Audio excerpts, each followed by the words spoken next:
Lamborghini chain, rest in peace to my superior. Hermes, Linga, feed a village in Liberia.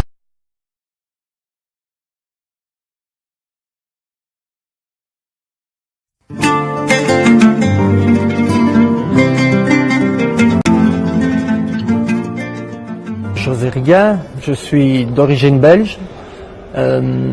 J'habite dans la région liégeoise, donc c'est plus ou moins le sud-est de la Belgique. Je suis marié, j'ai 2 enfants. Je suis aussi project manager, ou j'ai été aussi project manager chez AXA, et puis petit à petit, au niveau des entraînements et du métier d'entraîneur, j'ai gravi les échelons.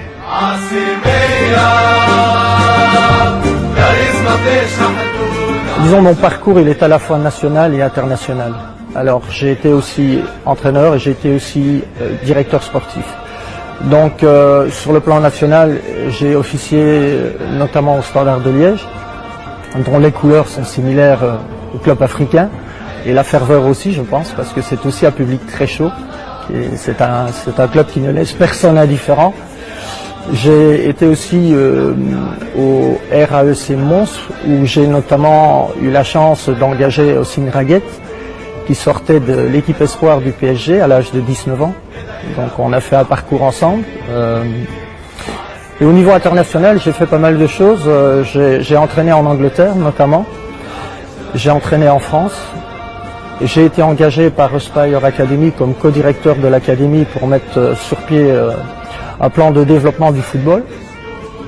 J'ai également été à l'AC Milan, faire partie d'une cellule technico-tactique avec M. Filippo Galli. J'ai eu des entrevues avec M. Allegri, avec le Milan Lab, parce qu'ils voulaient aussi revoir leur football, leur manière de jouer, leur manière de s'entraîner.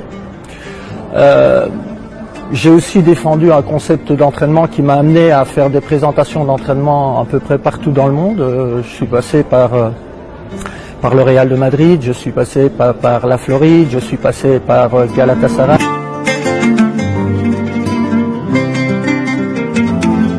J'ai fait la connaissance d'une personne qui avait travaillé sur un concept d'entraînement où les exercices notamment étaient basés sur des recherches à l'université et qui développait notamment la concentration, la coordination, la perception, le fait d'être ambidextre, c'est-à-dire gaucher-droitier. Donc c'était sur base d'études réalisées à partir du cerveau. Et donc voilà, il y a certains entraînements, certains exercices que je vais d'ailleurs reprendre, mais c'était pour moi quelque chose d'innovant et d'intéressant.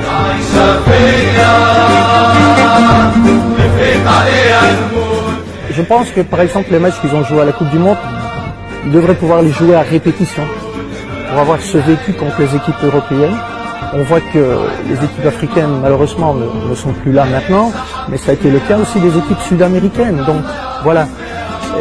Et la Tunisie, bien entendu, c'est quand même la 21e place au ranking FIFA.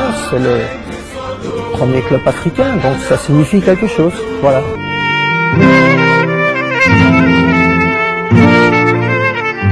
Le club africain, écoutez, directement, ça dit quelque chose. Club africain signifie Tunisie, signifie haut du classement. Voilà, c'est le club phare avec évidemment le concurrent direct qui est l'Espérance. Je sais qu'il y a 3 clubs sur la capitale avec le stade tunisien aussi, mais je veux dire les 2 clubs phares qui se sont partagés les trophées pendant toute une période sont évidemment le club africain et l'Espérance. C'est un club avec une renommée mondiale et je pense qu'il draine énormément de supporters. La ferveur est présente. J'ai pu, sur une journée, hier, j'ai pu m'en apercevoir. Je veux dire, c'est pas possible de ne pas connaître le club africain. Voilà. C'est pour ça que je suis d'ailleurs très fier d'avoir été choisi et très déterminé à donner tout ce que j'ai à donner pour participer, je dirais, au succès, même s'il y a eu un succès avant. Je sais que le dernier titre date de 2015, que la Coupe, vous avez réalisé évidemment quelque chose de très bien, notamment en finale, en gagnant 4 ans contre l'Étoile du Sahel, donc c'est remarquable. Donc c'est un club certainement avec un énorme potentiel.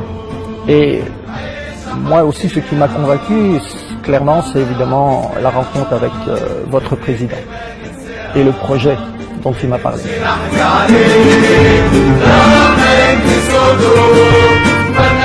il y a un objectif qui revient de toute façon chaque année quand on s'appelle le club africain, c'est le sommet de la pyramide. Ça paraît évident. Mais je pense que plutôt que de parler d'objectif, je voudrais parler du projet, plutôt, parce que c'est clair que, voilà, le titre, les titres, c'est quelque chose qui tombe sous le sens quand on travaille au club africain. Donc ça, c'est sûr que mon envie est partagée. Hein. Moi, si je peux gagner tout, je gagne tout. Je sais que ça a été réalisé en 1991 avec un quadruplé, si je ne me trompe. Donc voilà, c'est quelque chose de remarquable. Je sais qu'il y a, c'est pratiquement 29 trophées. Donc en championnat 13, en coupe 13, 3 super coupes, peut-être une compétition qui n'existe plus. Donc je sais tout ça, je sais l'attente qui est générée par ce club. Et notamment aussi sur le plan de la Champions League arabe, africaine. Bon voilà, je pense que s'il y a un armoire à trophées, il doit être très grand.